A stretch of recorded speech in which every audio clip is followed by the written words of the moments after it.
I'm not very good at this, sorry. Thank you all for being here today as we gather to remember and celebrate my uncle's life. He meant so much to so many people, and I feel incredibly grateful for the time we were able to share with him. One Bible verse that gives me hope and comfort is Revelation 21:4. He will wipe every tear from their eyes. There will be no more death or mourning or crying or pain, for the old order of things has passed away.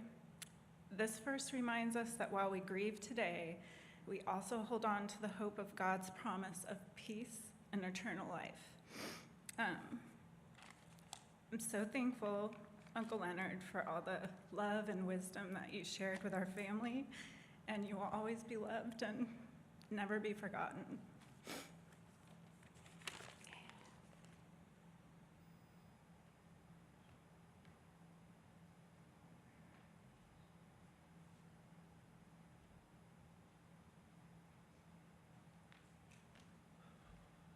All right. I'm Pete, and I'm Roger's son-in-law, Leonard's brother. And I was thinking about what verse to read, and I was thinking back to a few years ago when I went through this period where it was really hard for me to go to sleep. Night after night, I would just lay there, and the weight of the world kind of has that effect on you. It's kind of hard sometimes to get it out of your mind, and you keep going through this repeat where you can't stop thinking. And so I brought that up to Roger one night, and he mentioned to me what he's done in the past to help himself go to sleep. And so I did that. And it's Psalm 23. And it says, "The Lord is my shepherd, I shall not want. He makes me to lie down in green pastures. He leads me beside still waters, and he restores my soul. He leads me in paths of righteousness for his name's sake. Even though I walk through the valley of the shadow of death, I will fear no evil, for you are with me. Your rod and your staff comfort me. You prepare a table before me in the presence of my enemies. You anoint my head with oil. My cup runs over. Surely goodness and mercy shall follow me all the days of my life, and I will dwell in the house of the Lord forever." I fell right to sleep.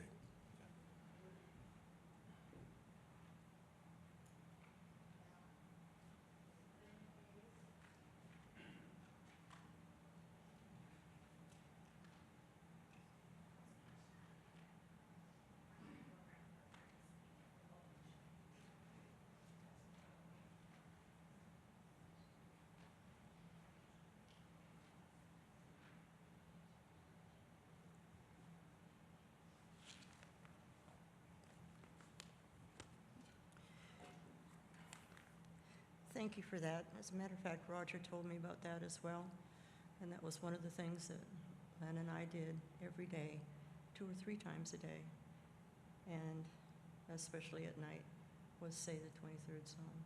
So thank you for sharing that with us. It was really right. I do want to thank all of you for being here today.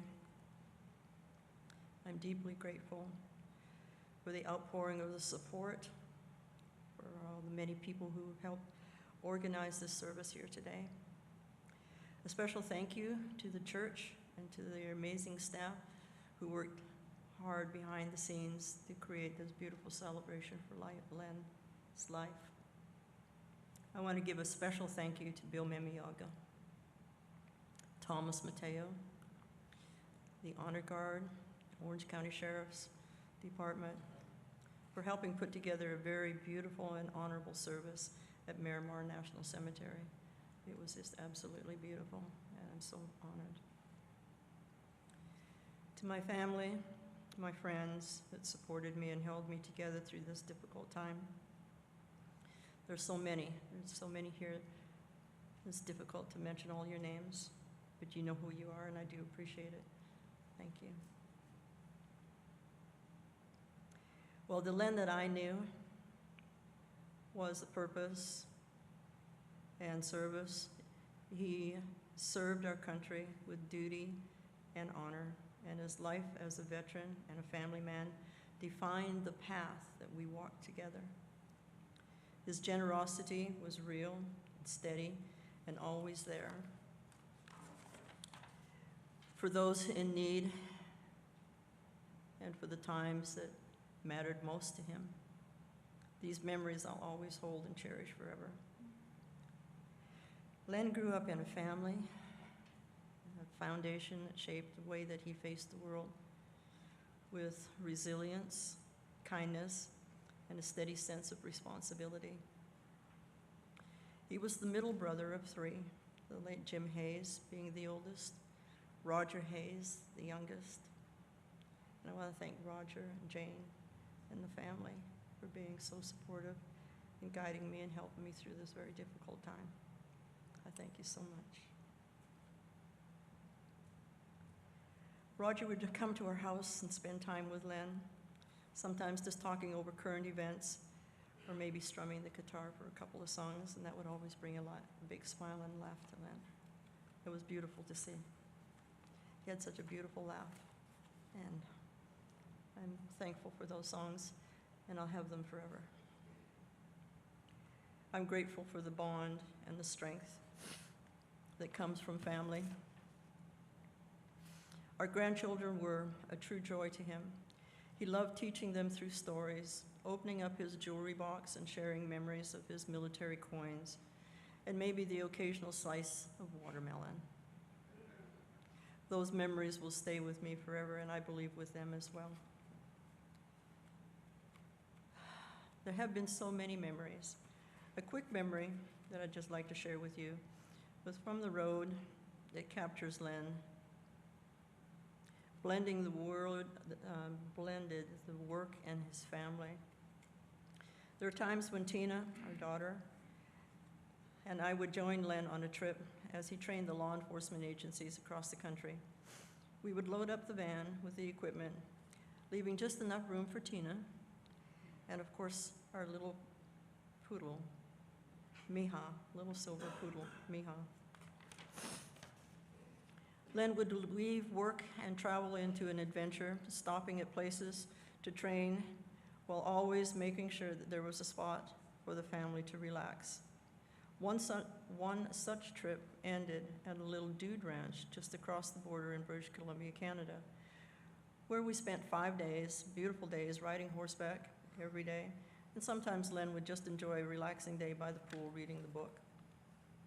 In the evening, we watched the cowboys who would take the herd of horses and drive them past the window where we were dining. This was a huge herd, probably anywhere from 75 to 100 of horses that they called jingling them in, and then they were allowed to graze in the pasture overnight. It was just beautiful. You'd feel this thunder underneath you. Anybody that are familiar with horses and enjoy horses the way we did can kind of relate to that. Len found ways to bring us along on the journey, to make every moment into memories, and to ensure that there was a pool for Tina, and of course some green grass for Miha. Yes, these might be small little things to all of us, but they were still the big details for Len. Len loved our animals. Len's love for the animals was a continued thread in his life. He often preferred the company of animals to people, and they became an essential part of our family. Sarge, our rescue husky, was a true emotional companion who stood by him during workouts, provided some back support, and also laid on his lap while he talked to a friend for hours. He later formed a close bond with a large Malamute, which we have. Her name is Shadow. Spent a lot of quiet moments looking out the window, watching the birds together. In earlier years, Len loved visiting the horses and would spend time in the corral When he wasn't able to ride anymore, it was just nice that he spent the time with the horses, and he had that way. And it relaxed him, and the horses enjoyed them. There's so many memories, from a nice stroll along the harbor, or he would go for a nice sail ride. Also the Harley ride, like the trip to DC and back on the Fat Boy. That's a Harley, by the way. But I won't get into those details, because I didn't hear about them until just recently.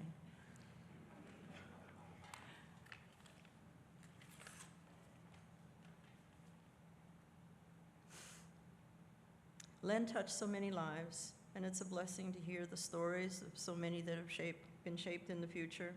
Your presence here certainly honors him and helps me to understand the extent of the life that we shared. If you have a story you'd like to share, please feel free to tell us. There's also some memory cards out at the front of the desk. You can write me a note, but my phone is always open to anybody that wants to share. I'm learning so much about Len that I have had no idea. I spent 37 years with him, and there's stories that I'm hearing now that I just don't know how so much of him has touched so many people. And I'm truly honored that you're all here to help me celebrate his life and these memories. So with that, I want to say thank you and God bless. His last words I wanted to mention, and I quote, was always finish the mission. And I just want to say, Len, mission is completed, and I love you. Thank you. Help me down. You're staying here with me. Stay. I wasn't planning on saying anything because I'm absolutely terrified of public speaking. So my mom's gonna be my rock for me.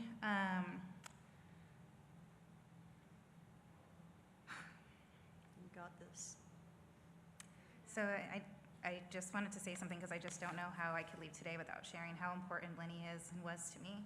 If you didn't already know that my mom and Len met through me, the picture of me in a uniform transitioning into marriage was a small detail my brother Chris was sure to capture when creating the slideshow. I participated in a program called the Young Marines, not knowing what I was signing up for. I joined to be closer to friends and to feel some sort of connection. Little did I know that the connection was more than I could imagine. Lenny was asked to be the promoting officer at our ceremony. I took pride in being promoted from a PFC to a Lance Corporal, but the pride I really valued was the standard of being raised by such an amazing man. He took me in as his own. All of my friends would always stand a little taller when he walked to the room and were always reminded the importance of being on time. Still to this day, 15 minutes is on time. 15 minutes early is on time. He always encouraged me to be the best and to follow my dreams. He would spend hours with me, proofreading my resumes and mock interviews, making sure I was ready for anything that came my way. And for that, I always nailed every job that I applied for. That self-confidence and discipline has never left, and I would do absolutely anything for this man, including flying home from Chicago and learning of his colon cancer diagnosis, driving from Oceanside to LA 3 times a week for treatment. He would sit in the back seat of my car listening to his audiobooks. There was absolutely no place I'd rather be. Lenny was so courageous and optimistic. He had so many people rooting for him. This is one of many stories he had to battle through, including his most recent diagnosis, but stands true to who Lenny was, a fighter, and never backed down without a fight. He gave it everything he had, and with the support of my mom, family, friends, he lived his best life and has touched so many hearts of all of us here. I had the privilege of calling him Dad, Lenny Benny, and I was his Tina Weena. Thank you for allowing me to share a fraction of who he was to me.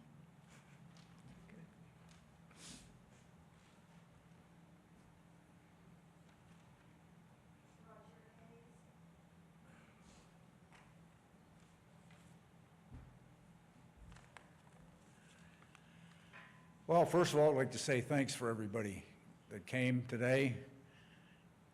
Really appreciate that. I'm Roger Hayes, Len's brother, and I can say a lot of things about my brother, but I'm going to try and make it short. Most of you knew him well, and he was hard to ignore. So, I'd like to tell you just a few things you may not know. Leonard came from a large blue-collar family. Our families both had 8th grade educations. Our dad loved to read, and he passed that love on to us. He was also a Marine, and he passed that love on to us also. Our extended family was very large and supportive. Both of our parents had 5 siblings, so when those siblings got married, we ended up with 20 aunts and uncles and a ton of cousins. Some of them are here, remarkably. So we all lived close to one another then in East LA County, and many of us would gather together at our grandparents' house on Sundays to kill a chicken or two. I got to pluck the chickens. So it was a great blow when our mother died in 1960. Leonard was 21 years old and just about to graduate from Whittier College. While attending college, he worked nights loading trucks at UPS, and he drove a beer truck during the summers. He joined the Marine Corps before he graduated and was commissioned to second lieutenant. He was the first in our family to graduate from college. So this was a big deal to all of us. It kind of set the tone for things to come. During these years, Leonard and my older brother, Jim, along with his family, were a huge supporting factor to me from grade school and all the way through high school, which took me 4.5 years instead of the normal 4-year program. So they had to put an extra effort into that. I searched the Bible for some stories about brothers for this occasion. Many of the Bible stories about brothers are sad ones, it seems. And Cain and Abel are probably the best example of that. That's the first story about brothers in the Bible. God asked Cain, right after he murders his brother, where he was. Where is Cain? And Cain answered, am I my brother's keeper?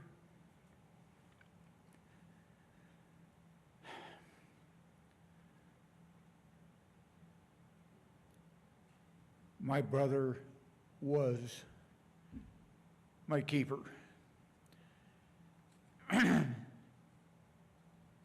Sorry. Thanks to our family, both my older brothers were my keeper, and they supported me throughout my life. One last thing I'd like to say about my brother Len, and it may seem to surprise some of you, but aside from a great love of history and Winston Churchill, Leonard loved poetry and poets, especially the soldier's poet, Rudyard Kipling. So I'd like to end with a few verses from a Kipling poem. It's called The Thousandth Man. One man in 1,000, Solomon says, will stick more close than a brother. And it's worthwhile seeking him half your days if you find him before another. 999 depend on what the world sees in you, but the 1,000th man will stand your friend with the whole round world again you. And Jesus said, if I go and prepare a place for you, I will come back and take you to be with me, that you also may be where I am.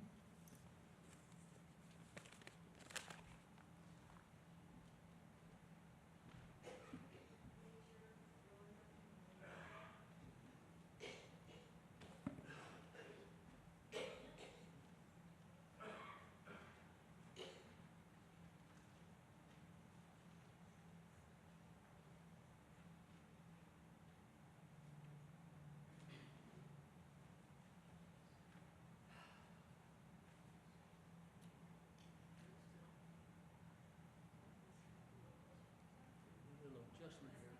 Can everybody hear me? Can you folks hear me in the back?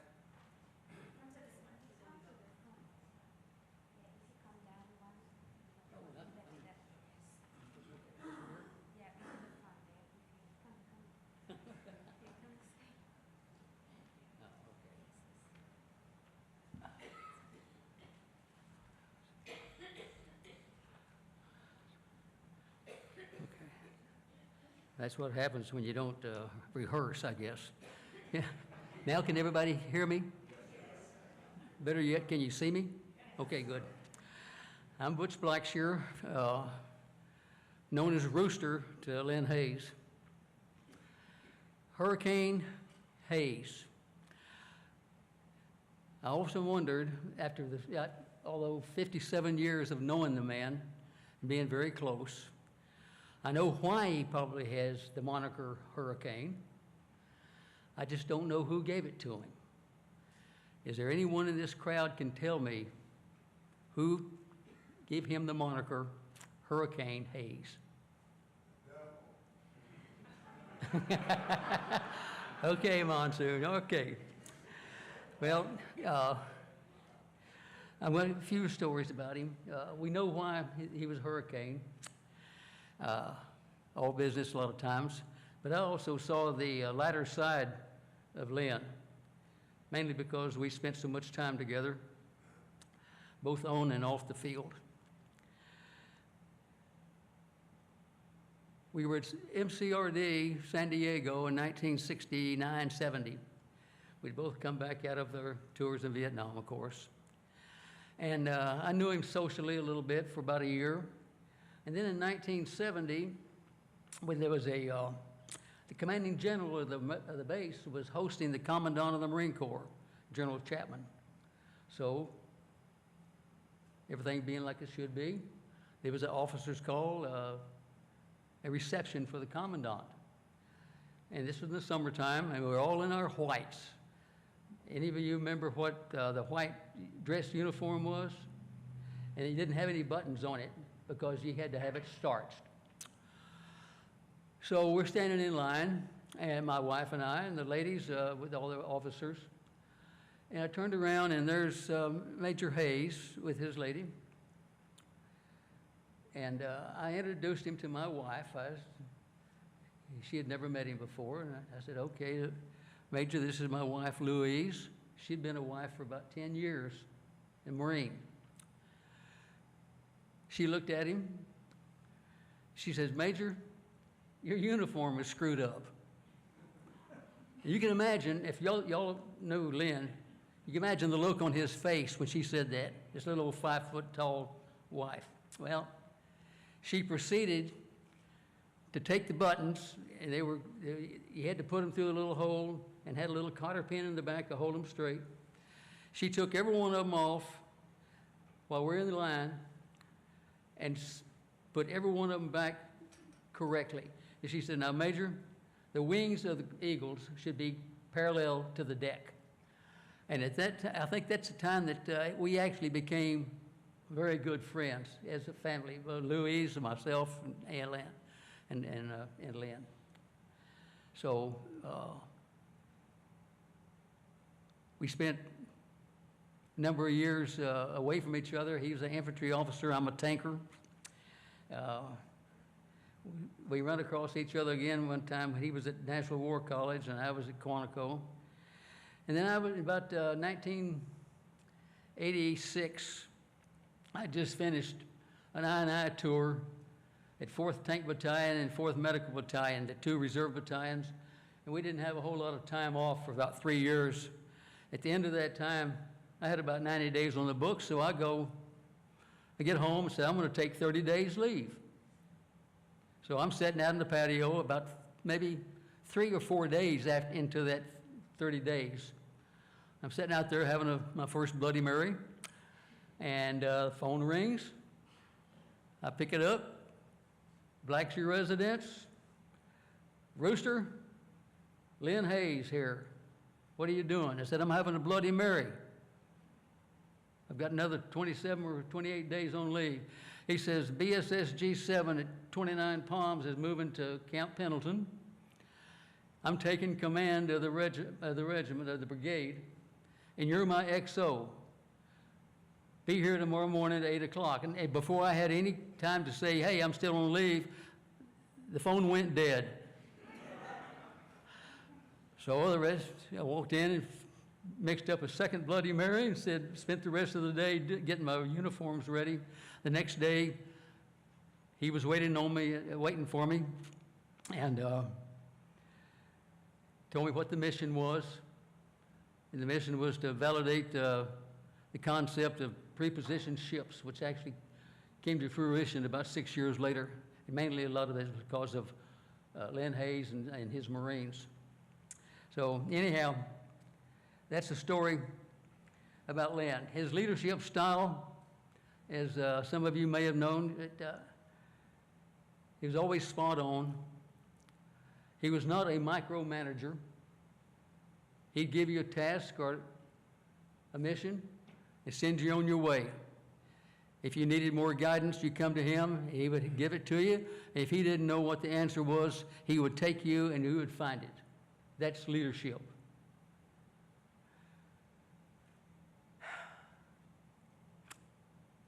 It wasn't always serious business.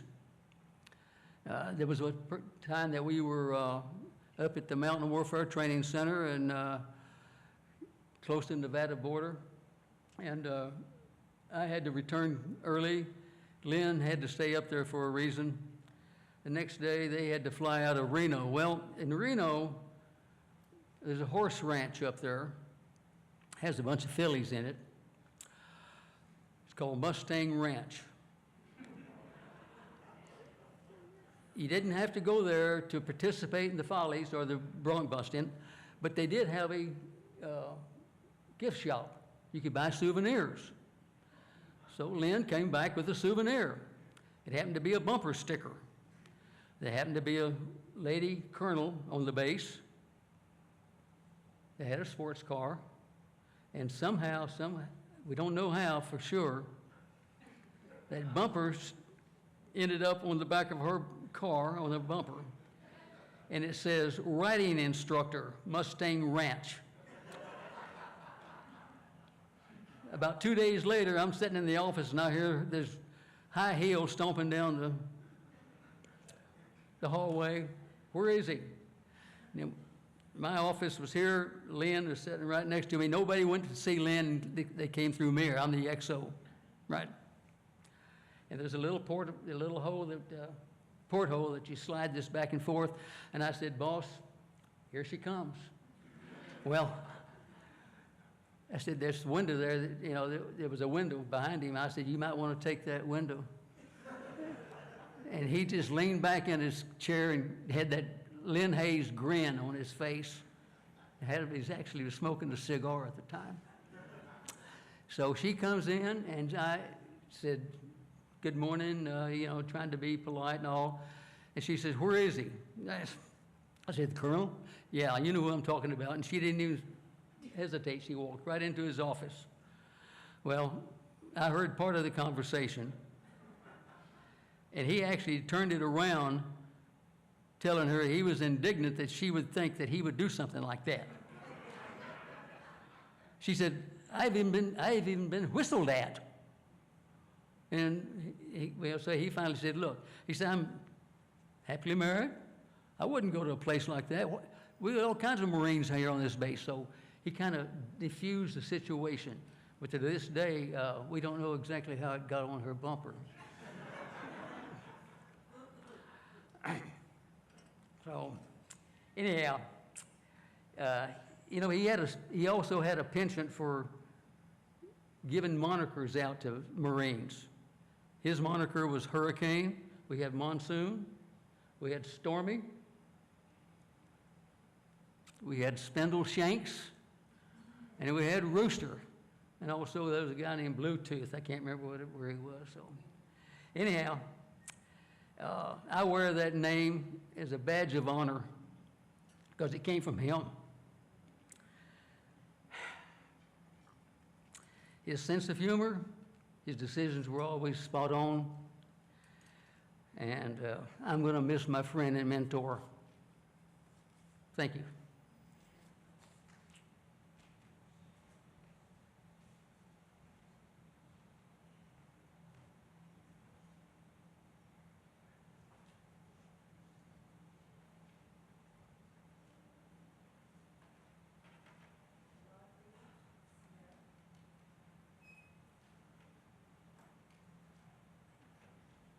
I'm going to break custom here and just make a quick comment.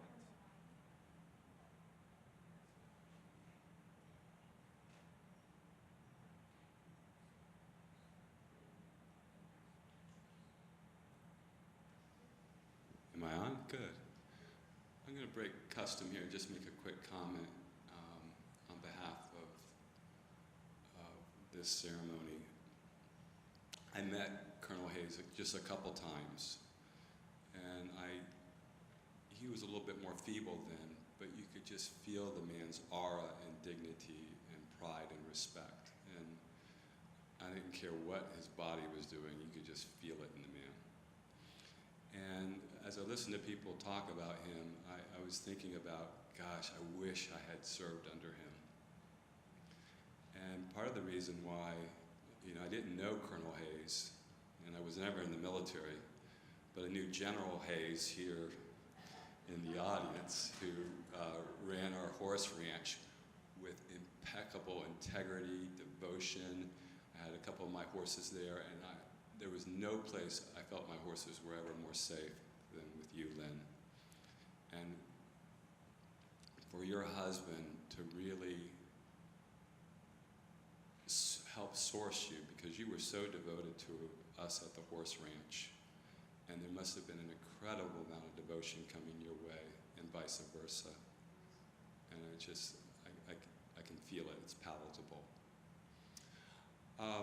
There's a schedule program change today. I was scheduled to sing Going Home.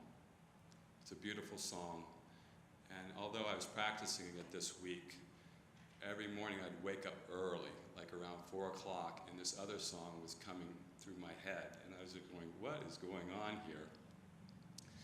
And I decided not to argue with it, like you don't argue with a horse.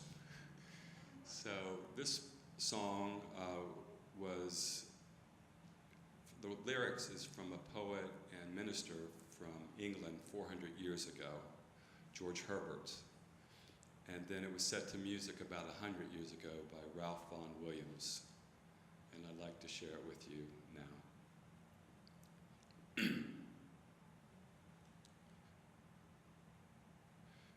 Come my way, my truth, my life, such a way as gives us breath, such a truth as ends all strife, such a life as killeth death. Come, my light, my feast, my strength, such a light as shows a feast, such a feast as mends in length, such a strength as makes his guest. Come, my joy, my love, my heart, such a joy as none can move, such a love as none can part, such a heart as joys in love.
Good afternoon, everyone. The essential elements of leadership are the ability to inspire and the distilled and passing on the distilled experience of a life worth living. And Colonel Hayes was and remains a leader,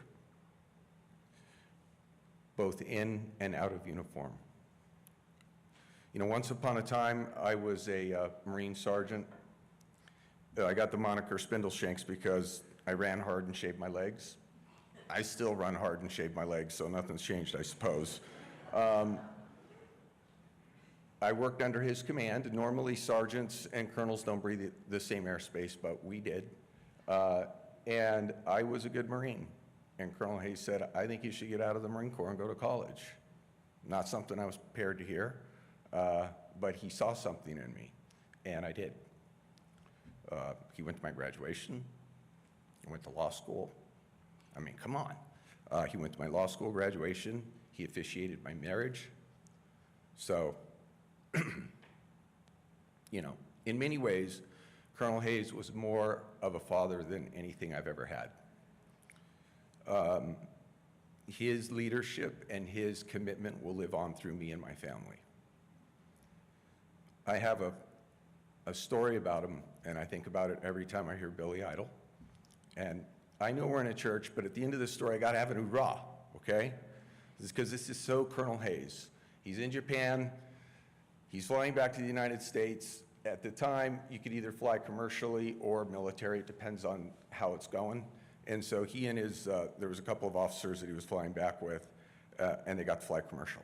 So they're in Japan, they're flying to LAX, and nobody other but Billy Idol was on the flight, okay? And his entourage. And Billy Idol, for some reason, thought that he was gonna go in front of Colonel Len C. Hayes and the United States Marine Corps. So that ain't happening, okay? So Colonel Hayes gets in a fight with Billy Idol. And he stays in the fight on the plane. I fucking love this guy, God, I love him. And he stays in the fight. The pilot is worried, and so they call. When they land in LAX, the Los Angeles Police Department is waiting for Colonel Hayes. The moral of my story, and I want to hoorah after this, is that Billy Idol could be a great singer. And every time I hear his songs, I think about Colonel Hayes. He can be a great singer, but Billy Idol is weak, and Billy Idol is never going to stand in front of Colonel Hayes or the United States Marine Corps. Hoorah!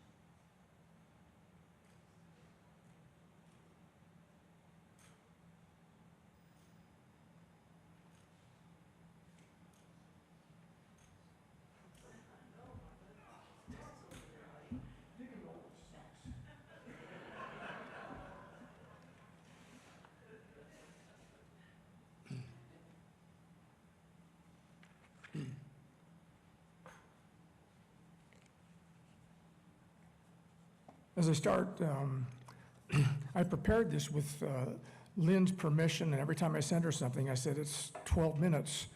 And she said, well, everybody's got to speak 5 minutes. I said, okay, I'll try. I think I might have it to 9. So with your indulgence. To say Len had a sense of humor, as it's been pointed out, would be an understatement.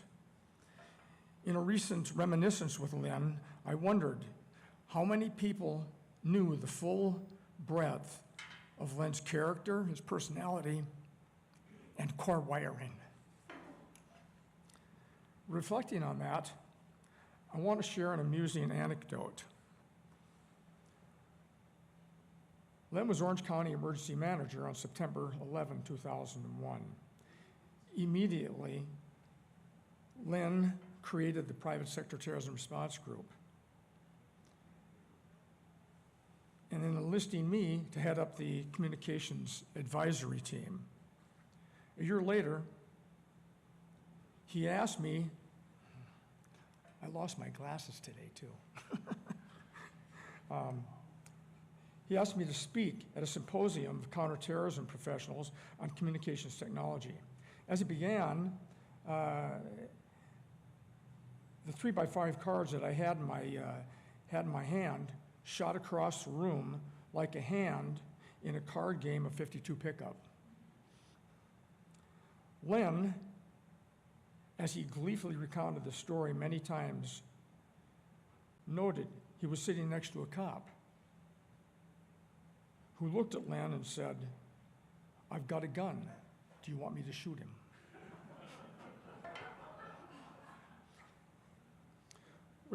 With that as context, Lynn always amused by the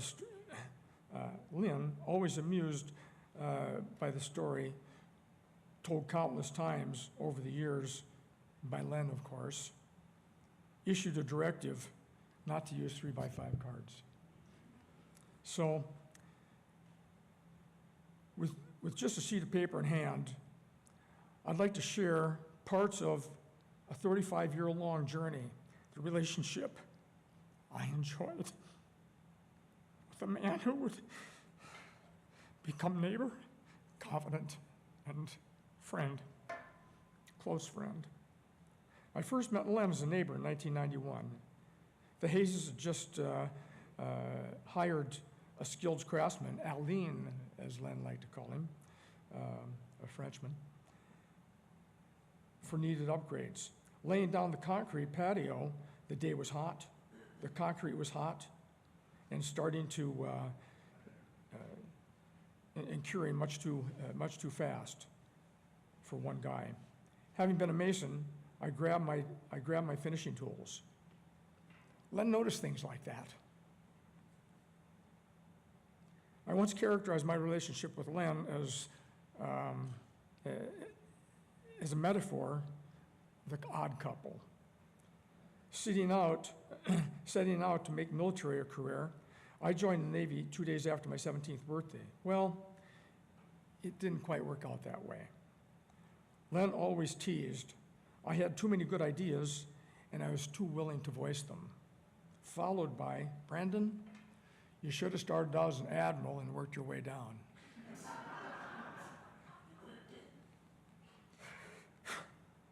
Indeed, my core nature often tested Len's patience. In matters of punctuality, I fell in the unacceptable category. Recalling Len's impatience, recalled Len in his pickup truck, ready to go, and leaving without me. Well, I don't recall that. What I remember is times being late and looking at me with his steely eyes, his classic grin, as pointed out, and his wit saying, "Early's on time is late, late is unacceptable." Len's humor knew no bounds. Sitting in my car,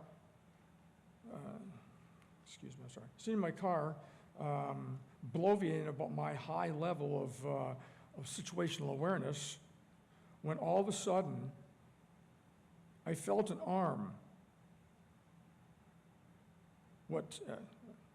I felt an arm around what he would characterize as my skinny little neck.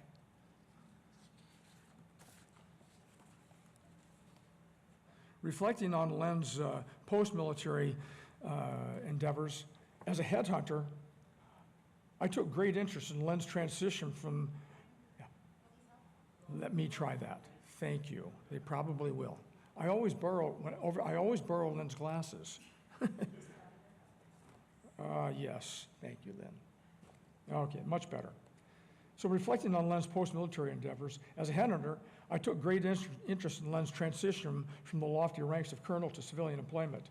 His first interview ended in rejection. So While a countryside, upscale lady spa retreat wasn't in his future, a limousine chauffeur was. Yep. He even worked for me, $7.50 an hour, and he never let me forget it, often teasing Susan, my wife, that she hire him to clear my office of junk, tossing it from the second-story window to the dumpster in the driveway below. Entrepreneurial pursuits followed. A gumball machine venture, raking in bags of nickels, dimes, and quarters from retail locations ranging across Camp Pendleton and Oceanside. Christmas tree sales. And then a successful venture more suited to his skill set. Advanced firearms training systems, training law enforcement in the safe, proper use of weapons, an endeavor he was eminently qualified for. His civilian career path took a turn in public service, initially joining the Orange County Marshal. That merged with the Orange County Sheriff. He took the helm as emergency manager, which coincided with 9/11, creating the Private Sector Terrorism Response Group, a model influencing Homeland Security on a national level, national scale. Len later took the role managing jail procurement and logistics, and therein lies another humorous story.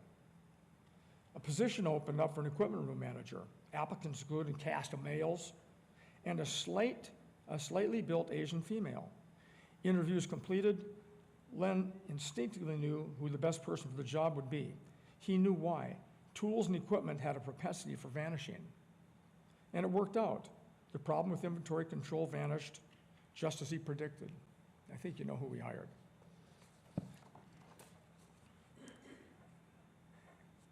As executive director of the 1st Marine Division Association, FMDA, and I'm an honorary member of the FMDA, lowly sailor, and working my way down from admiral as I did.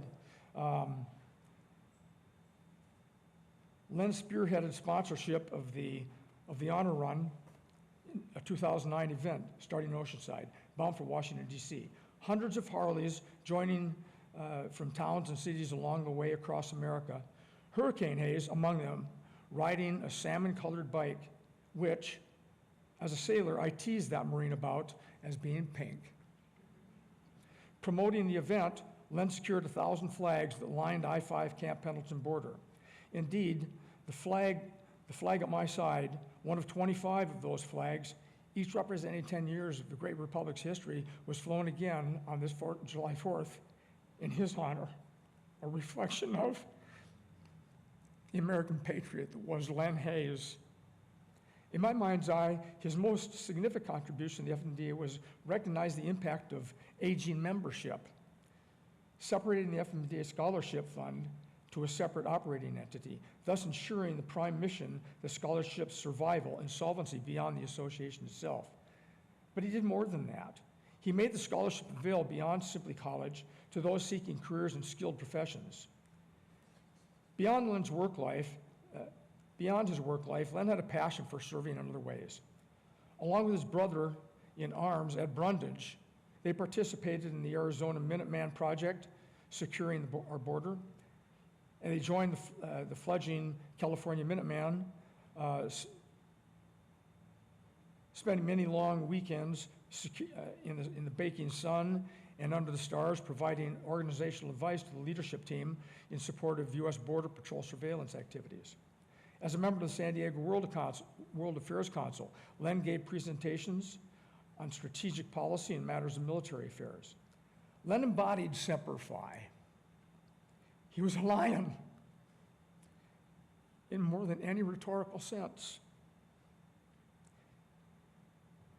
Adherence to a strict code of ethics was exemplified in all he did. He practiced what he preached. I witnessed his support for Marines under his command from decades earlier. Indeed, Len had great respect for those who earned it, but didn't mince words with those who fell short. Woe be it to those who would cross that line. At the same time, Len was a pragmatist. He thought in terms of consequences. The realist creed, think tragic to our tragedy, was core. I heard that from Len. But On other occasions, but on the other side of the coin, looking back on the 2002 PSTRG communications,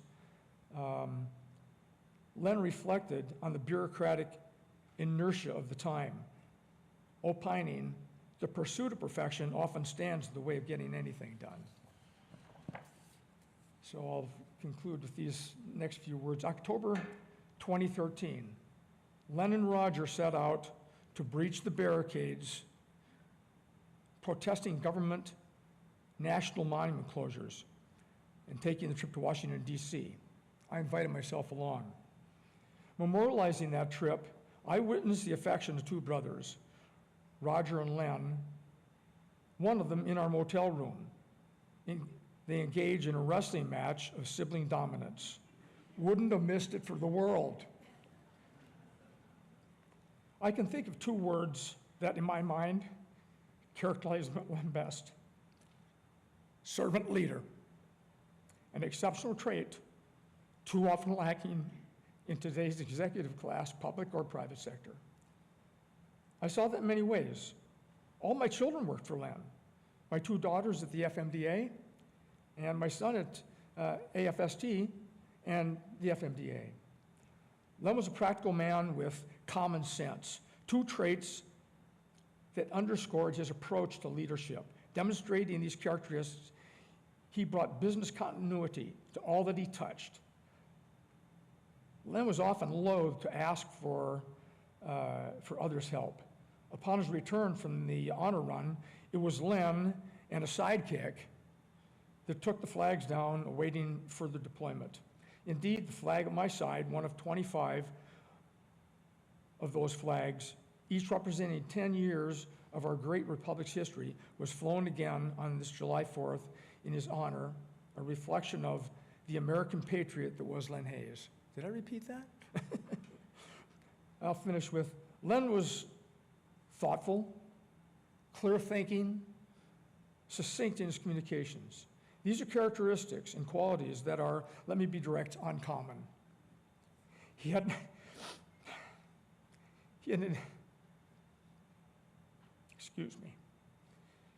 indomitable spirit and a commanding presence, while at the same time compassionate, never seeking, often shunning personal acclaim and recognition. He had an inherent sense of compassion for others, humans and animals alike. In some sense, I think Len liked animals more than many humans he encountered. Len knew what mattered. Len was top of that pyramid. I enjoyed a 35-year-long journey with the man who was my neighbor, confidant, and close friend. I miss him.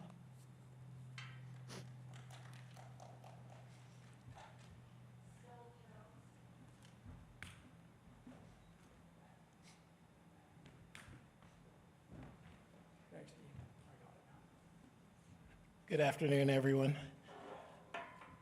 And I, too, like him, am on a strict schedule due to the general.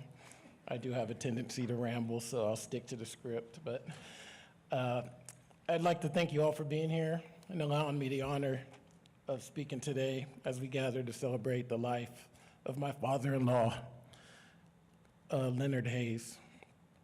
When most people hear the title Colonel, they think of leadership, discipline, and service. Colonel Hayes certainly embodied those qualities. He proudly served our country and dedicated his life to something greater than himself. But today, I don't want to just remember the Colonel. I want to remember the man who we knew as Papa Lenny. To me, Lenny was generous, incredibly wise, and one of the greatest storytellers I've ever known. He could tell stories for hours.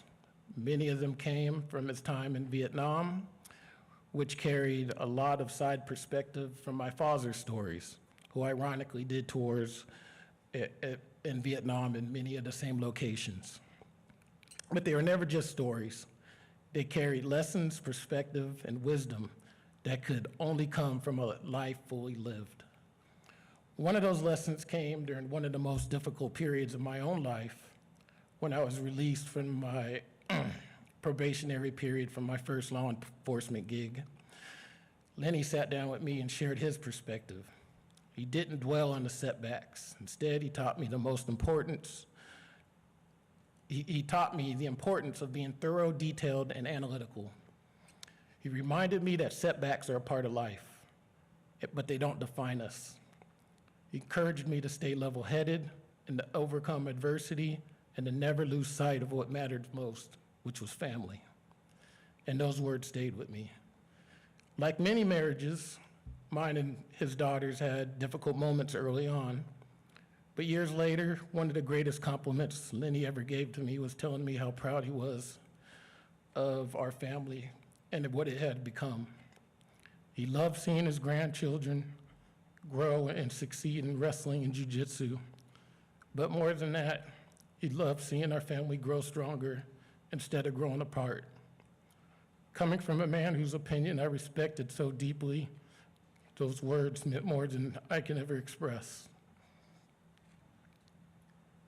After my own father passed, Lenny became what I can only describe to you guys as the elder statesman of our family. He was the steady voice, the person you wanted to talk to when life became complicated, the one who had stories, lessons, or simply a perspective. He also knew how to enjoy life. Behind the rank and wisdom was a man with a wonderful sense of humor. He loved a joke. And funny story, one of the things that we used to do together as a gag, he had this convertible Mazda Spider. And anytime we'd go on Camp Pendleton, he would take all decals off the vehicle so no one knew it was like he was in the Marine Corps. And he'd make me drive, and he'd sit in the passenger seat and just stay quiet. And he'd make sure he'd hide the registration and everything. So when I'd go on base, I would act frantic, and the guards would just give me a hard time. Until the point where they started getting frustrated and started cursing and doing stuff. And then Lenny would pull out his ID, and they would perk up all quick, and we'd just drive on base. He would get a kick out of it.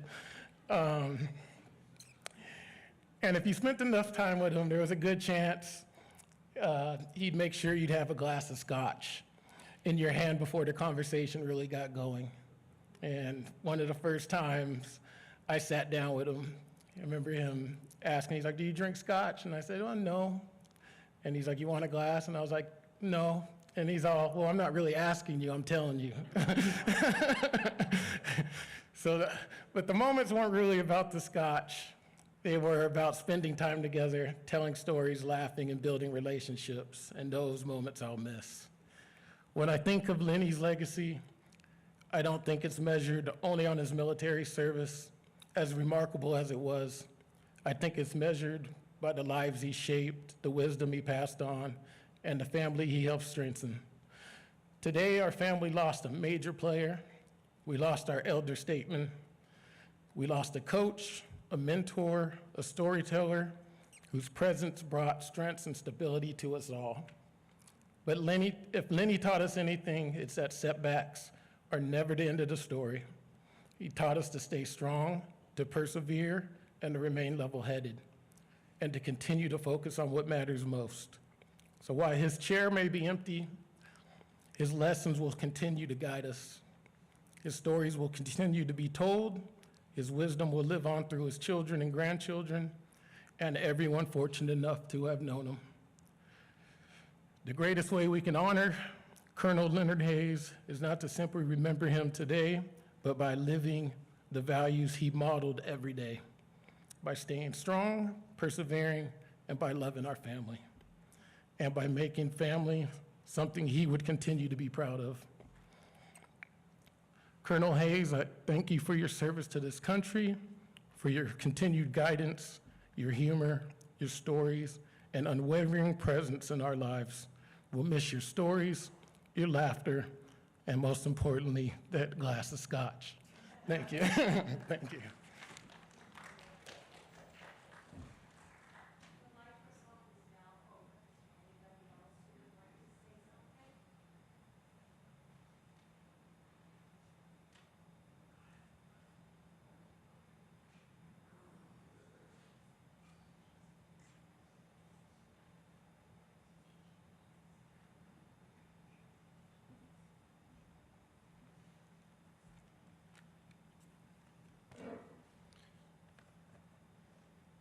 Good afternoon, everybody. My name is Deputy Matt Vitro, and I'm with the Orange County Sheriff's Department Honor Guard.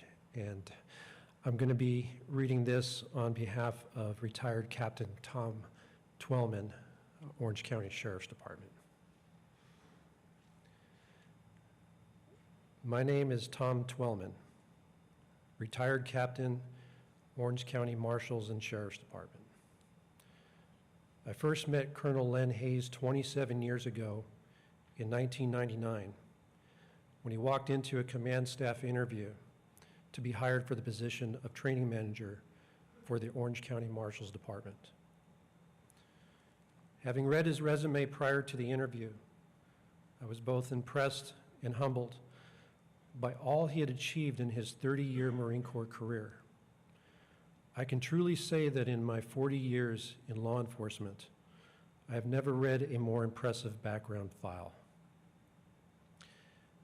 It was an honor to hire Len, as he was a perfect fit as a mentor, a role model, and in some cases, a father figure to the young men and women graduating from the police academy. What I did not know at the time was that I would learn to lean on Len as a mentor and role model for me as I navigated my career on command staff. Over the years, Len and I became close friends, and he was my go-to guy for getting things done. When Len battled cancer, our friendship grew deeper as I accompanied him to his first doctor's appointment. Thankfully, God spared Len's life, and only God knew I still needed him. Len returned to full duty just in time to help facilitate the merger of the OC Marshal Department with the OC Sheriff's Department in the year 2000. Len ultimately put his full skill set to use when he became the Sheriff's Department's emergency manager at Loma Ridge. I can personally attest to Len's impact on the Marshal's Department and Sheriff's Department on those he met along the way. As a leader and behind the scene, Len's legacy will live on for years to come. Len and I continued our friendship beyond our mutual retirements. I was able to be at his bedside when he was on hospice care, and it was my privilege to hold his hand and pray with him before he went to be with our Lord. There's so much more I could say about my friend Len Hayes, but I want to allocate the remainder of my comments to that which was most important to Len in his final days and hours. Yes, Len was a great husband, father, brother, Marine, and friend. But if he was here today, he would make sure he told you about his faith in God and acceptance of Jesus Christ as his Lord and Savior. In the Bible and in the Marines, you will hear these familiar words. Greater love has no one this to lay down one's life for one's own friends. Len understood the sacrifice that Jesus made for him on the cross. In his final days on earth, Len and his wife Lynn met with their pastor, and they prayed together and reaffirmed their Christian faith and hope to spend eternity together. Thank you for allowing me to be part of the celebration of life for my best friend, Len Hayes. God bless his soul. Semper Fi, your friend and brother in Christ, Tom. And I will close with an Irish proverb or blessing. A good friend is like a four-leaf clover, hard to find and lucky to have.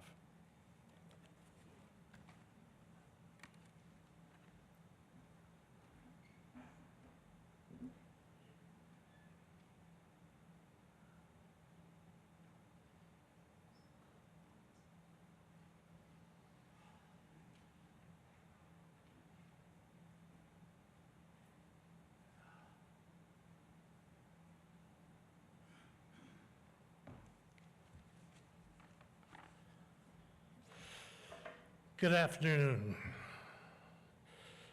For those of you that don't know me, my name is Paul Fernandez, better known as Pab to Roger.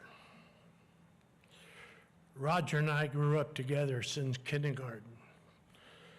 We went through grammar school, high school, college, and eventually joined the Marine Corps. Leonard Hayes was like a brother to me.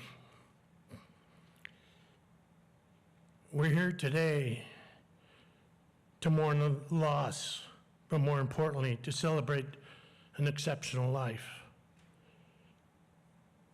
Most of you knew Leonard as a loving husband, friend, or father, a dedicated Marine, a man with unwavering sense of duty, but as many of you know, his dedication to his country went beyond what most of us can imagine. As a recipient of the Silver Star and Bronze Star, Colonel Hayes demonstrated a level of courage, selflessness, gallantry under fire that few are called upon to show. If you want to read about it, Google Leonard Hayes, the Marine. He did not seek the spotlight or ask for praise. He simply did what needed to be done. To protect his fellow Marines, he put his life on the line so that others could come home. The same immense courage and loyalty did not stay on the battlefield. Leonard brought those same values home to us. He was our protector, our quiet guide, our hero in everyday life. He showed us all what true strength looked like. Colonel Hayes, you served your country with extraordinary distinction and loved your family with all your heart. Thank you for your bravery, your sacrifice, and your beautiful legacy you leave behind.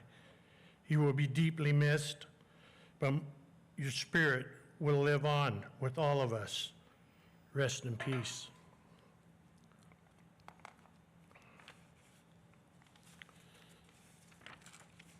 When Roger and I were about 10 years old, I gotta say this, we had just watched an episode of Superman. And Roger told his mother, I wanted to go out and play Superman. Mrs. Hayes said, okay, but you boys need capes. So she got 2 towels and pinned them on us with a clothespin. We went out and we ran around a bit, but then Roger came up with this great idea. He says, let's put the ladder up against the garage, climb up on the roof so we can fly like Superman.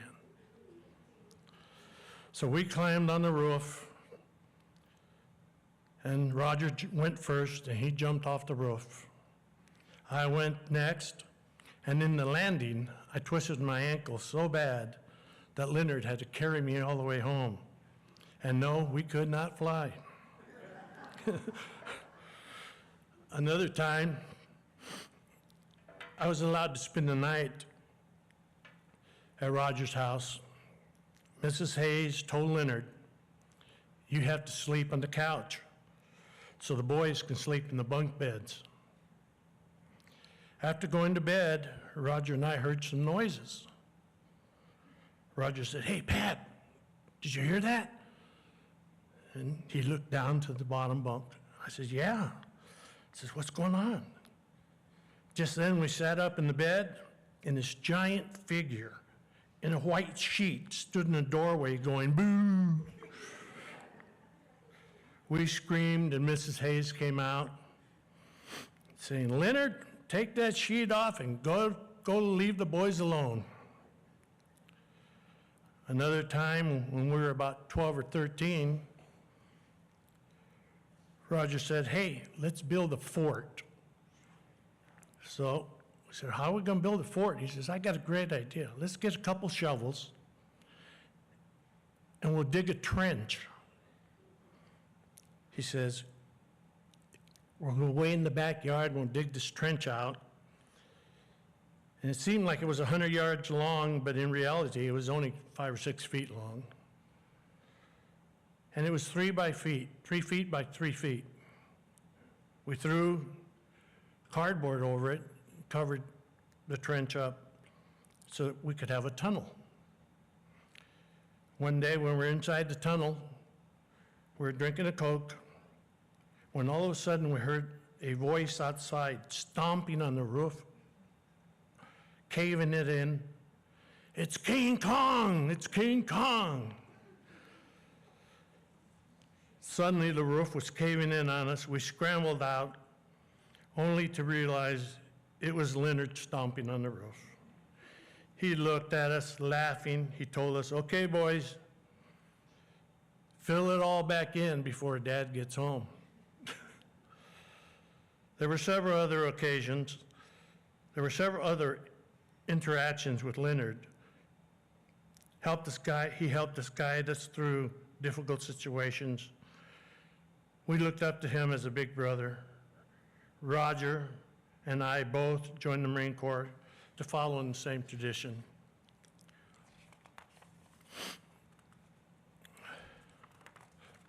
I lost the page. Which is,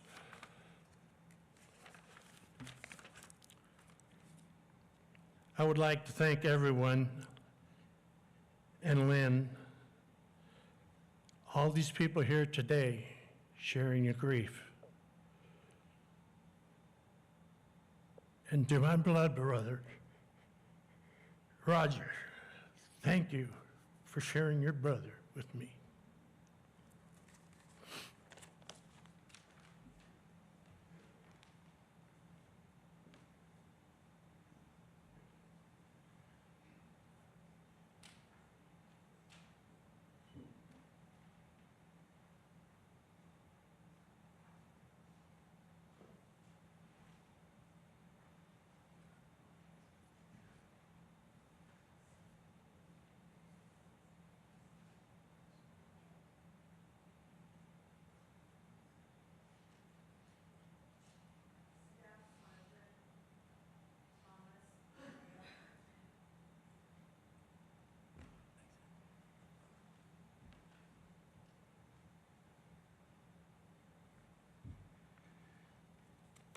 Good afternoon.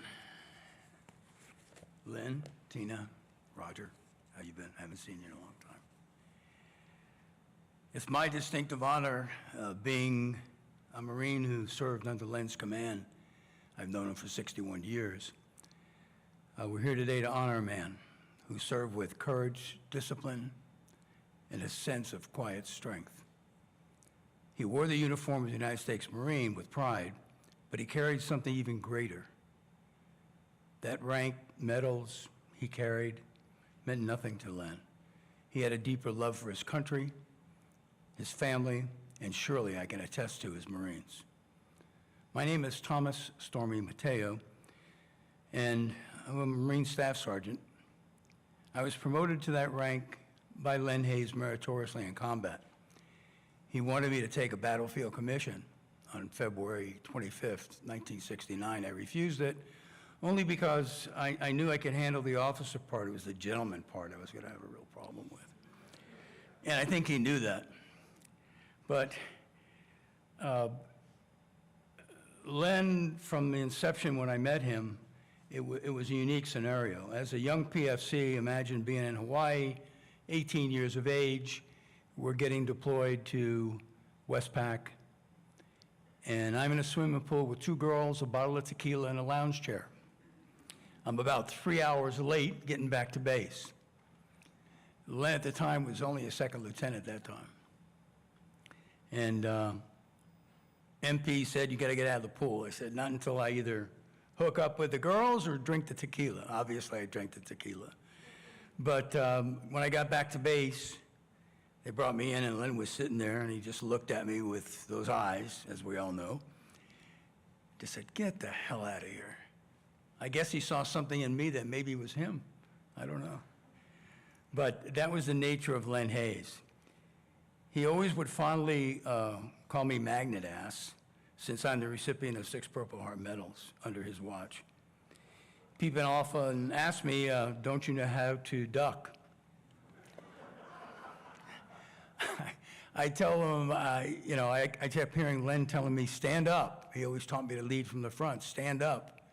And 45 years later, over a drink and a cigar, he tells me, I was telling you to shut up, And forever he's been telling me to shut up. So this will probably be my last time I'll speak like this.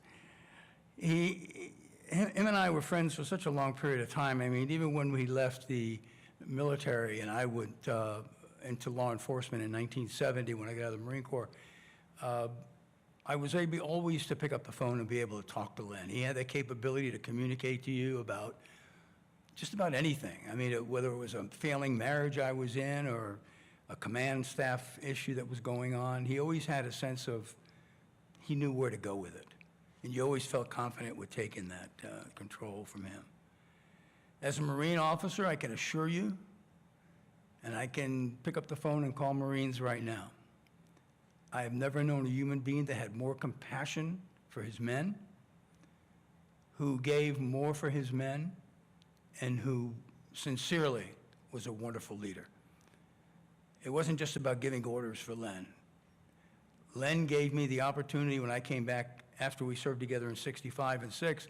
In 68, I walked into 2-1's compound, 2nd Battalion, 1st Marines, and he looked at me, and he goes, you again? I go, yes, sir. He goes, you're my 3rd platoon commander. I was a Sergeant E5. I said, you short on lieutenants, Captain? He goes, did you hear what I said? You're my 3rd platoon commander. You know how he is. And I said, yes, sir. I'll see you around the campus. And he looked at me, and I knew, oh, no, I opened my mouth again. I've never learned to shut up, right? So he mentored me through that period of time. He gave me the opportunity to train a lot of our lieutenants. I was fortunate to be able to pass on all the skills that Len taught me, and not just combat skills. I'm talking about skills of being able to communicate to people. He had that knack. It was amazing. I don't care who it was, a private had a problem, he could see him walking through the compound and be able to pick it up and sit down and talk to him. He had that capability. He was a man that I can't even express the words that I could find to him. A true story that happened, and Lynn was there, which to me was tremendous. I was the president of the 2nd Battalion, 1st Marine Association, and Lynn had invited everybody to his home, all the officers. And I was newly married with my new wife at the time, and so he said, you're coming. I said, okay, sir. So I go. And while we're there, he looks at me and he goes, you should have taken that battlefield promotion. He says, I figure, excuse me for saying this, all your whoring around and drinking in Okinawa, though, you probably wouldn't made it past colonel anyway. I looked at him, and next thing I know, he reaches in his pocket and he pulls out his eagles that he wore, and he pins them on my collar. And thank you for the picture of that, Len. I'll keep it in my life. That's the type man Len was. You could have given me the Medal of Honor, I wouldn't have accepted it any greater than that day, what he did. That, to me, was my greatest honor in my life.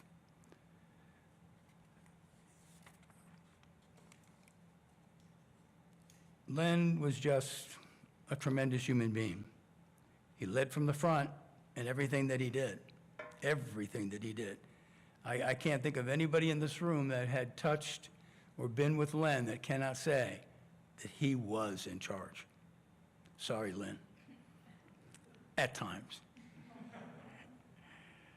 In complete Len Hayes fashion, he always was concerned about the men. He would ask me about troops that were wounded, people that he knew were suffering from post-traumatic stress, guys that were having problems with service connection claims. He would call me and ask me to help him with them. I mean, he was always on top of everybody. There's no medal or reward that can repay a human being for what Len Hayes did in our society. He was one of the greatest human beings that I've ever known in my entire life, and that's 81 years. Today, we remember him, not only as a Marine officer, not as an individual behind the service or his career, but the friend, the parent, the husband, the brother, the son, the mentor. I mean, I know 4-star generals that when they heard about Len, picked up the phone with tears and spoke to me. He touched everybody. His internal heroism reminds us that heroism is not just found on the battlefield, but it's in one's loyalty, sacrifice, and care to give to others each and single day. Never once did he forget his Marines or his friends. And I will argue that with anybody. Through my constant conversations with Len over the period of time, I promised him that I would come back to Oceanside when this day came. I promised him I'd drink tequila with him and smoke a Cohiba cigar. I'm going to do both. And I think Ed's going to join me, right, Ed? So let us today remember Len Hayes as a true American hero, not for military awards, but for his way of living his life, showing us how to live ours. One of the finest people I'll ever know in my life. Len will be deeply missed by all of us, but in my heart I know that we shall meet again, my dear friend. Not just yet.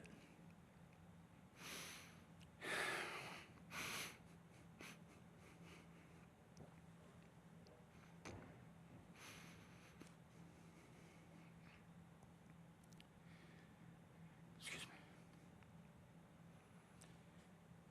I need to keep up with your orders.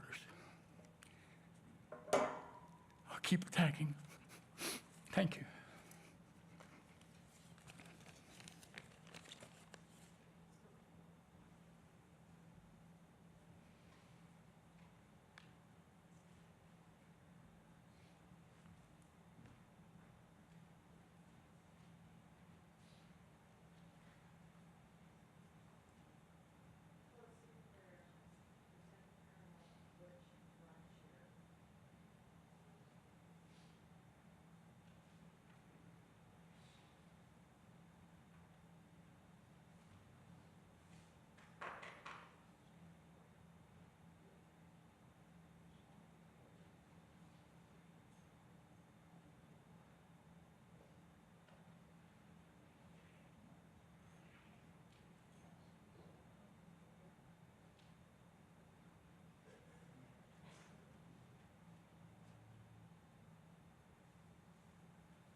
Good afternoon. I'm not a friend, I'm a neighbor. I was a neighbor of Lenny. And when I first met him some years ago, I always referred to him as Colonel. And so he corrected me and he says, "You call me Lenny." So from that day forward, I always called him Lenny. But I would just like to say that Lenny is probably one of the only people that I've met that every time we spoke, we laughed about something. We always had a smile, and how I really came to become, I'm gonna say friends, he became my buddy. I was headed to the mailbox one day and I heard him trying to start a motorcycle. So I didn't know Lenny had a motorcycle. And he was turning it over, and pretty soon the battery died. And so he was out there. So I walked across the street and I said, "Hey, you know, the battery's dead." He said, "Yeah, I've been trying to start it for some time." I said, "Yeah, I heard you turning on it." And I says, "I think I know what the problem is. I can get it started for you." I said, "It's not getting any fuel." And so I went home and got my charger, took the battery out, charged it for him and got it going. And I'll tell you, I will never in my life forget the expression of joy he had in his eyes when that motorcycle fired up. And I was a little concerned because the first thing I noticed, it was a fat boy that had straight pipes. So I knew it was going to be loud. You know, and being a colonel with me and all those years in the military, I figured he probably was already dealing with a hearing loss, and then riding this loud motorcycle is not going to help him any, you know. So I told him, I said, "You know," I says, is this your bike? He says, no, it's a friend of mine. And I said, this bike has been stored for a while. And I said, you're going to have to get this old fuel out of there and get you some fresh fuel in there, and you want to run 90 octane in there. And I said, it should be fine. You know, and I said, and if you have any more problems with it, I said, swing on by the house and I'll take care of it for you. And man, he was charged, he was ready to go, and he started telling me about his plan to go on this ride.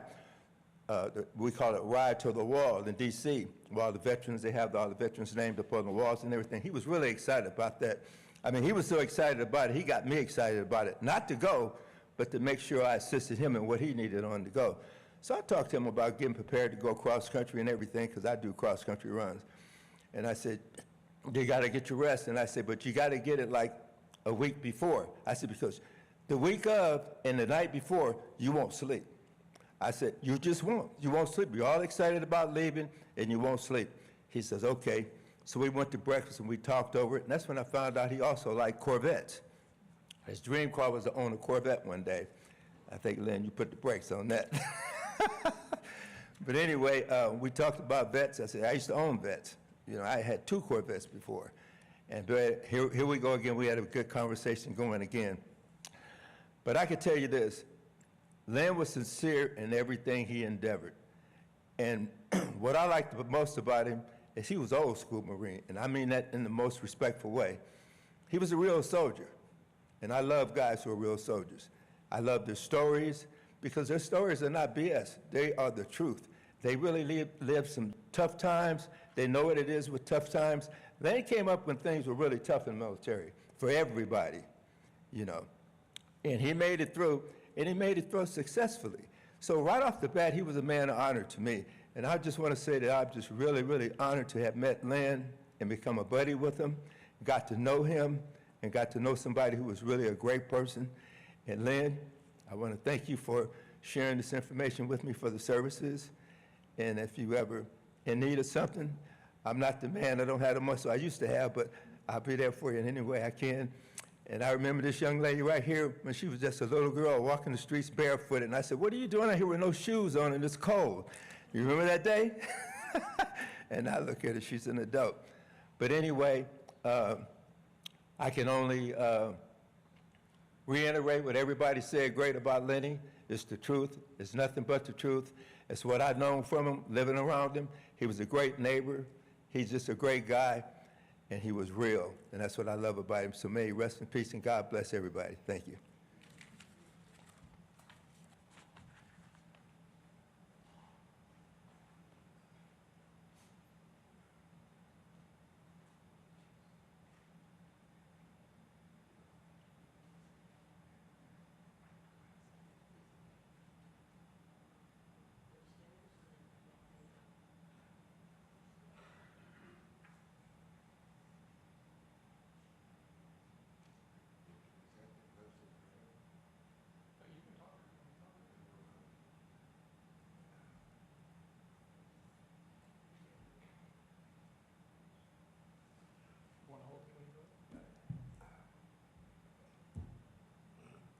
I'm not sure if that was the closing prayer, was it?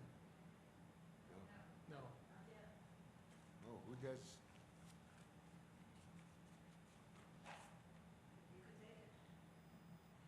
Who is closing?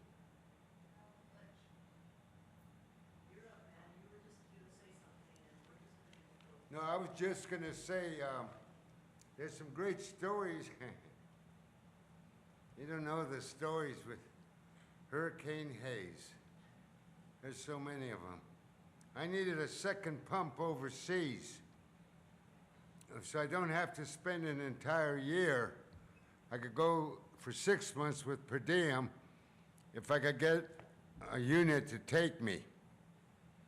So I went down to see Colonel Hayes with 3-5. And he called me in his office. He had a name for me. When I was in boot camp in '64, Sergeant Varilla, he had mail call, maybe the 5th day. But he called out Private Maminga.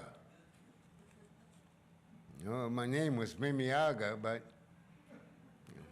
I said, he's gonna get it right. Private Maminga. I didn't respond. Then the third time he said, Private Maminga. And I thought to myself, I'm gonna not get this letter. He's gonna throw it aside in the box. So I raced up there and I said, Sir, Private Mimiaga reporting as ordered. He hit me so hard in the solar plexus, I just dropped. I could hardly breathe. But as I clawed myself back up to my feet, I said, Sir, Private Maminga reporting as ordered. So after that, Colonel Hayes always called me Private Maminga. But when we were overseas, part of the unit was in Korea, part of the unit was in Japan, part of the unit was in the Philippines. And to split an entire battalion and have the trust in your company commanders to go all these different places and perform professionally and with great adulation for 3-5. 3-5's motto was consummate professionals. And to be honest, nobody knew what consummate meant, and nobody even knew how to spell it. So they did away with that, and they went back to the Korean call sign, which was Dark Horse. But I was down in the hills with the engineers and maintenance folks in Okinawa. And I got a call down there and says, hey, get your ass up here. We got a formation. And I thought to myself, a formation, what? We don't have formations right after lunch. That's strange. Just get up here. So I got up to the top of the hill, and there's a battalion in a formation. I said, son of a gun. I said, geez, Colonel's gonna give me another medal. So I stood in the back, and I'm saying, this is very odd, but that's the only reason he can call a formation. So they called me out front and center, Sergeant Major did. I was saluted the colonel, posted over to the side of the Sergeant Major. When Colonel Hayes stepped forward, he said, I'm Lieutenant Colonel Hayes. This is my battalion, 3rd Battalion, 5th Marines. This is my battalion, not Lieutenant Mimiaga's. You don't listen to him, you don't follow his orders, you don't do what he tells you to do. This is my battalion, not his. And he looked over me and said, Private Maminga, dismissed. I was a gunnery sergeant. I was a chief warrant officer. You know, I've been up through the ranks. I still bossed them around, lieutenants, majors, I didn't care, except him. You did not talk back or, you didn't even have eye movement in his office. If he saw your eyes move, it was a kiss of death. I mean, he did not mess around.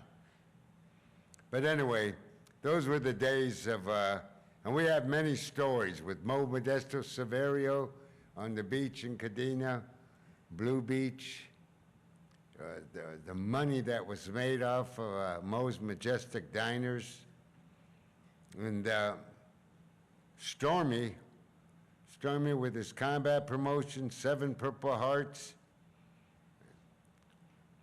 I think he got his 4th, 5th, and 6th, and maybe even the last 4 Purple Hearts. He accused the colonel of pushing him in front of him, you know. So but he earned them.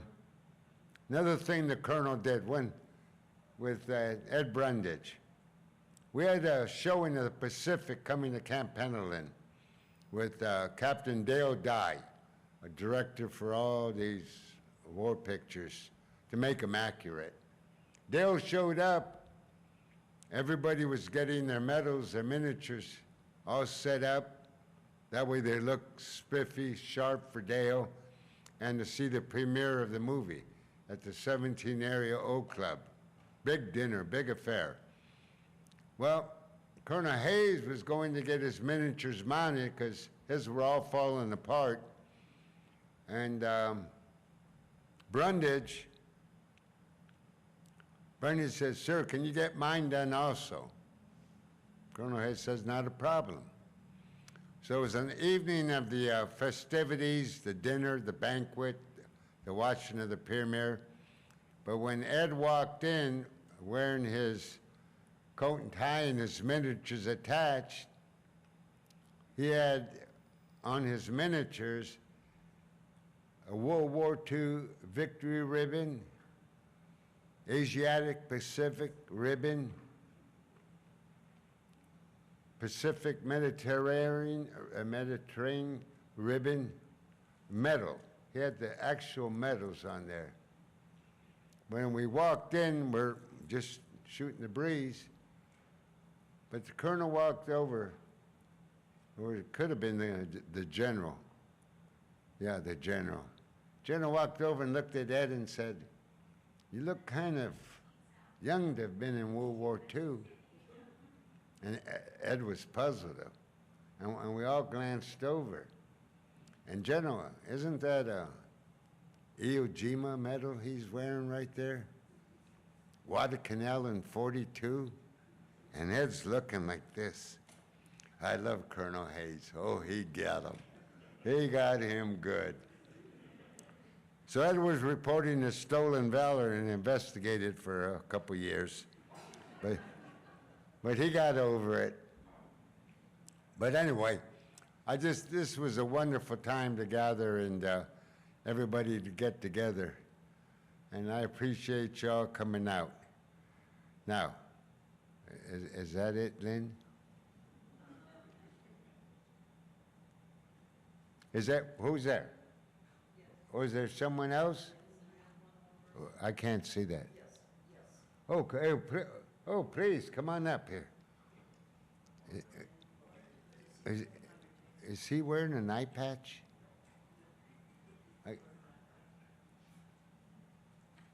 Oh, okay. All right.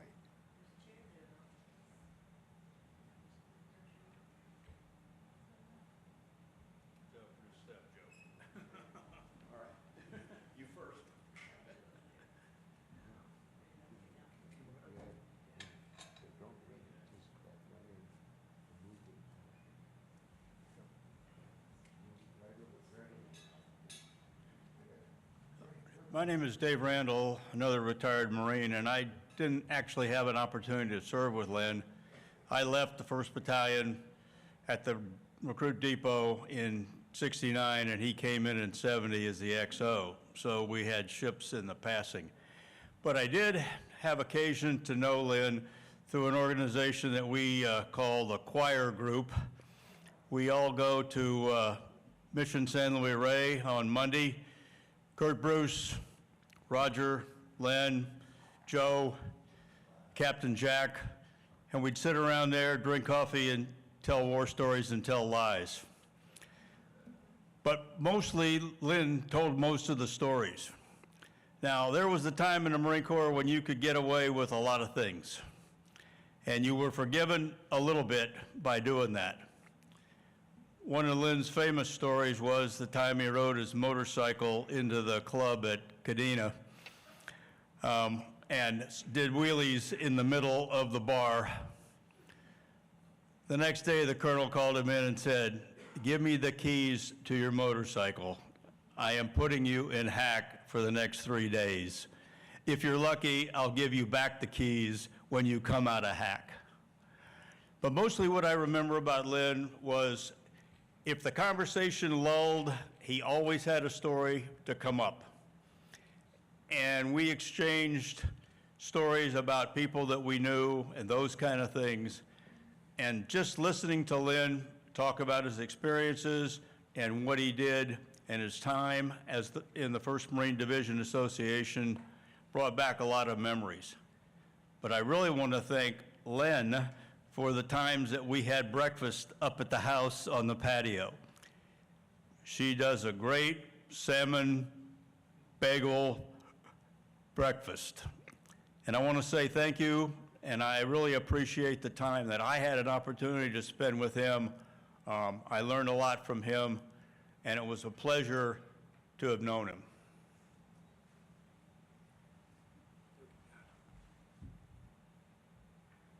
You're the reserve. That's right. Hey, my name's Joe Mueller, and I'm the Marine Corps reservist and LAPD retired. I really enjoyed Len, and the first time I ever saw Len was in the Operations and Training Office at Marine Corps Base Camp Pendleton, where I was working. And this force of nature came into the room. I wish they'd have left his picture up here, because when you see that picture, that is Len. He is a force of nature. Every molecule of oxygen is absorbed when he comes in the room. I know there was a lot of heartfelt Marine veterans that came up here and talked. They served with Len on active duty. I knew him mostly from the 1st Marine Division Association.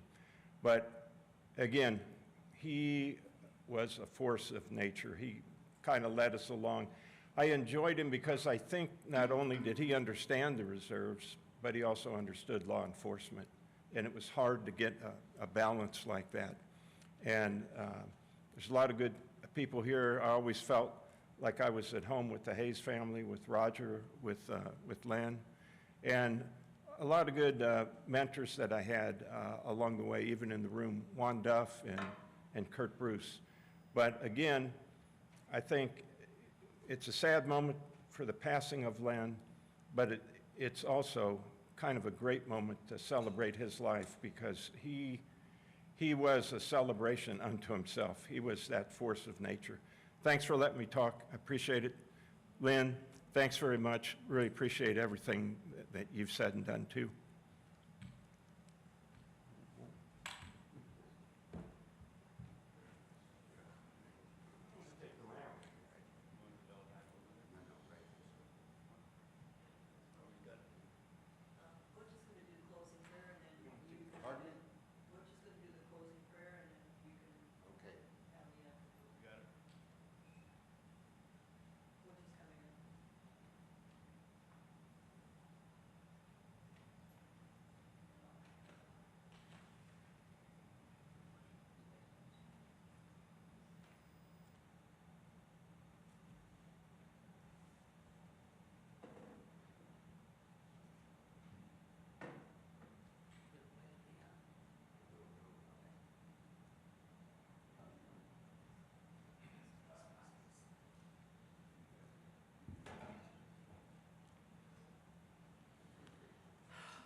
This is yours?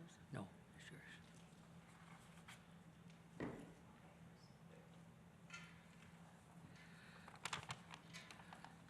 I'm not much at praying, but Lynn asked me if I would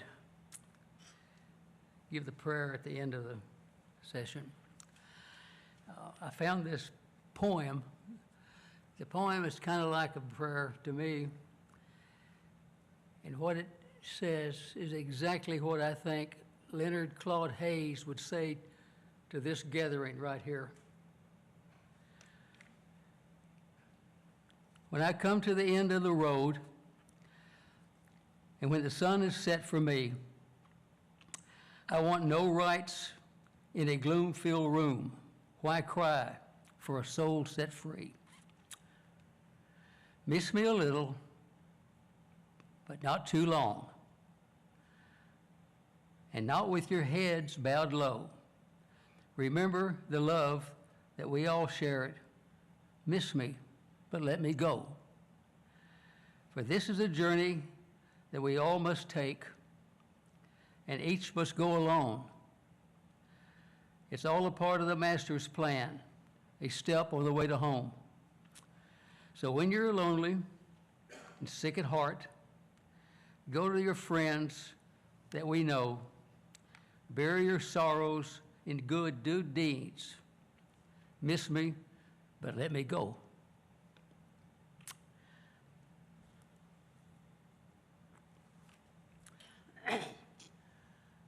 About 4:30 on the morning of the 28th of May, 2026, some of you may have heard a rumble in the heavens. May have been a zephyr. It may have been a hurricane heading for the gates of heaven. I like to think it was hurricane. The Marine Corps hymn in the third stanza says, if the Army and the Navy ever hood on heaven's scenes, they would find the streets are guarded by United States Marines. I kind of figure that was Colonel Leonard Claude Hayes, United States Marine Corps, reporting for duty. Amen.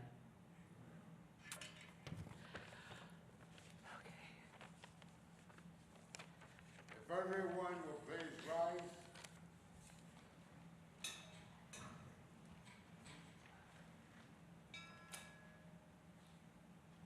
Colonel Len Hayes, United States Marine Corps, commanding. Sir, you stand relieved. Amen. Your band of brothers and sisters now have the watch.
Folks, the management has a note here saying reception following service, food and beverages outside the tables and the grass on the covered area. Also, there's a cool room in the kitchen.